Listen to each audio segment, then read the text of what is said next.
Hello everyone, in this video I'm going to show you how to create a Square account or how to sign up to Square. So all you need to do is open any browser and then search for Square and then open the first link.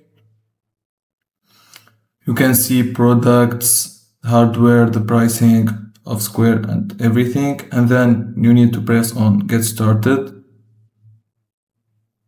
and then you need to input your email, your password, create a password, and then your location. After you input all those details, you need to input your business name and business address.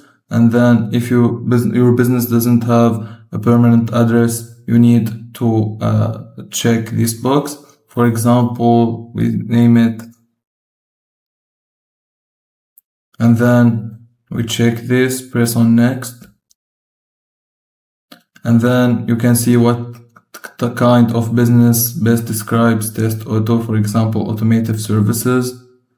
You can put what describes your business, press on next,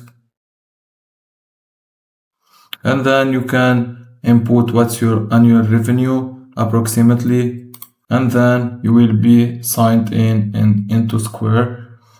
And then if you need to do any other modifications to your account, you can do them anytime, and that's it. If you find this video helpful, don't forget to like and subscribe, and thank you for watching.